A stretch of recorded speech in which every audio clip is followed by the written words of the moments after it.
باقی کے دوست جو یہاں پہ اپنی آراء رکھیں گے وہ بھی ملک کے حوالے سے بات کریں گے مختصراً، چونکہ میرے بعد بھی کچھ ساتھی ہیں جن کو بات کرنی ہے. مختصراً حالات کا جائزہ لیتے ہوئے ایک آخر میں ایک گزارش کر کے نکلوں گا آپ کے سامنے سے. حالات اگر آپ میری نظر میں، شاید میں غلط بھی ہو سکتا ہوں، ہندوستان کے جنوب کو، ساؤتھ انڈیا کو اگر باہر نکالے، بنگال کو اگر باہر نکالے، تو لگ بھگ یہ ملک اقلیتوں کے لیے، اور اقلیتوں میں بالخصوص مسلمانوں کے لیے، چونکہ وہ سب سے بڑی اقلیت ہے،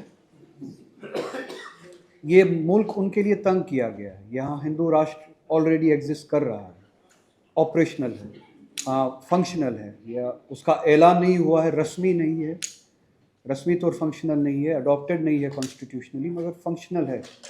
آپ کے اقتصادیات پہ حملہ ہے، پہچان پہ حملہ ہے، عبادت پہ حملہ ہے، عبادیات پہ حملہ ہے، زندگی کا ہر وہ شعبہ جس سے زندگی کا یہ سلسلہ چلتا ہے، اور جس سے قومیں پروان چڑھتی ہے، اشخاص پروان چڑھتے ہیں. قوم تو اجتماعی لفظ ہے، انسان پروان چڑھتا ہے. وہ سارے معاملات مسلمانوں کے لیے تنگ کیے گئے. حکومت میں اس وقت مسلمان کے لیے جگہ ہے ہی نہیں. پچھلے 10 سالوں سے، 11 سالوں سے مسلمان حکومت کے لیے اچھوت ہے، یعنی ان کو حکومت میں جگہ نہیں دی جا سکتی. آپ رہیے دوسرے درجے کے شہری، آپ رہیے، آپ کے کچھ محدود حقوق رہیں گے. اگر آپ ان محدود حقوق میں راضی ہیں تو ٹھیک ہے. اگر آپ ان محدود حقوق میں راضی نہیں، اگر آپ بات کرتے ہیں اپنے حقوق کے بارے میں، آپ پہ لاٹھی برسائی جائے گی. وہ لاٹھی لٹرلی بھی لاٹھی ہوگی، اور وہ عدالت کے ذریعے بھی اور پولیس کے ذریعے بھی وہ لاٹھی ہوگی، لیگلی بھی وہ لاٹھی ہوگی، حکومت کے ذریعے بھی وہ لاٹھی ہوگی. تو حکومت میں آپ کے لیے جگہ نہیں ہے. اکثر مائنورٹیز کے لیے جگہ نہیں ہے. ایک نام کا ایک مائنورٹی سے وابستہ ہمارا ایک وزیر ہے، جو مجھے نہیں لگتا ہے کہ وہ اپنے جاب کے ساتھ، اپنے کام کے ساتھ، اپنی اس ذمہ داری کے ساتھ وہ انصاف کرتا ہے. تو اس کے علاوہ آپ مسلمان دیکھ لیجئے، کرسچنز دیکھ لیجئے، سردار جو ہماری جماعت ہے، برادری ہے، ان کے نام پہ بھی ہے تھوڑی بہت وہ دکھانے کے لیے، وہ شو پیس ایک ہے.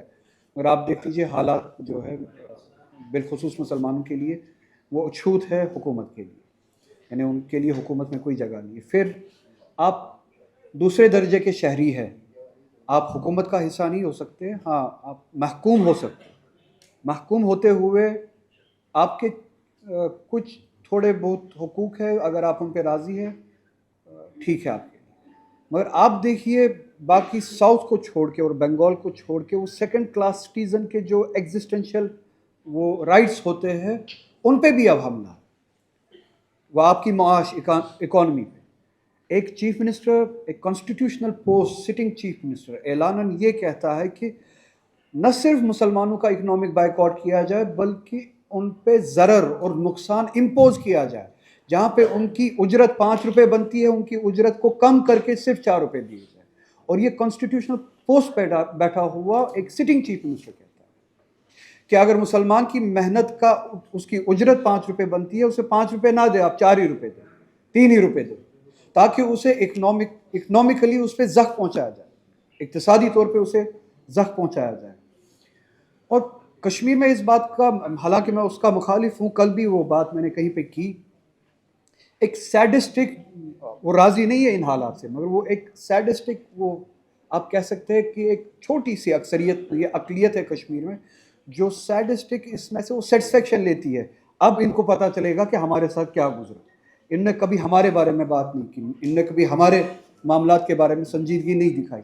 اب ان پہ بھی گزر رہی ہے. یہ کشمیر میں شاید ایک چھوٹی سی منسکول مائنورٹی ہے، وہ ان حالات کو اس طرح سے دیکھتے ہیں کہ اب جو ہم پہ گزری تھی اب ان پہ گزرے گی، اور گزر رہی ہے. شاید ان کو احساس ہو کہ کشمیر پہ کیا گزر رہی تھی. اب شاید ان کو احساس ہو کہ ان کی غلطیاں کہاں پہ تھیں. میں اس میں راضی نہیں ہوں. میں سمجھتا ہوں کہ یہاں سے کوتاہیاں ہوئی، اور بے شک ہوئی. جو مائنورٹیز ہے، میجورٹی بھی، یہ ہندوستان ایک ووکل مائنورٹی کی میراث نہیں ہے، جاگیر نہیں ہے. یہ جو رائٹ ونگ ایکسٹریمسٹ میجورٹی میں جو دکھ رہے ہیں ہمیں، وہ ہندو میں بھی میجورٹی میں نہیں ہے, ہاں وہ ووکل ایک مائنورٹی ہے ہندو میں, بٹ جنہوں نے کنسولیڈیٹ کیا ہے اپنے فورس کو, ان کو چھوڑ کے ہم نہیں چاہتے کہ کسی کے ساتھ زیادتی ہو, چاہے وہ مسلمان ہو, چاہے وہ ہندو ہو, چاہے وہ کرسچن ہو, چاہے وہ سکھ ہو, چاہے وہ کوئی ہو. مگر آپ دیکھیے جو کشمیر پہ گزر رہی تھی وہ اب مسلمان کے ساتھ دوسرے علاقوں میں بھی گزرتی. آپ کو انتظامیات سے باہر کیا جا رہا ہے, ایڈمنسٹریشن سے باہر کیا گیا ہے, آپ کی اکانومی کو ہرٹ کیا جاتا ہے, آپ کی آئیڈینٹی کو اٹیک کیا جاتا ہے.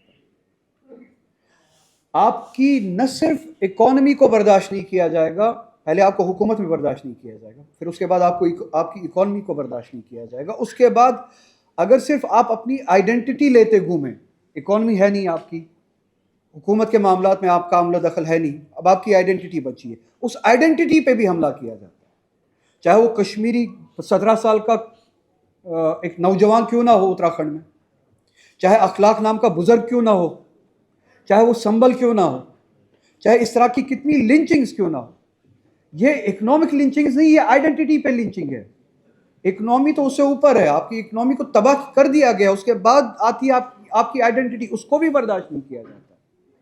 It is a functional right wing Nazi Hindutva society functioning. اس کے بعد آپ کا کیا بچتا ہے؟ آپ زیادہ سے زیادہ ہر جگہ سے مایوس ہو کے ایک جگہ پہ, اور جو کامل شیلٹر ہے, جو کامل وہ جگہ ہے جہاں سے نہ صرف آپ کو سکون ملتا ہے بلکہ ہمت بھی ملتی ہے, امید بھی ملتی ہے.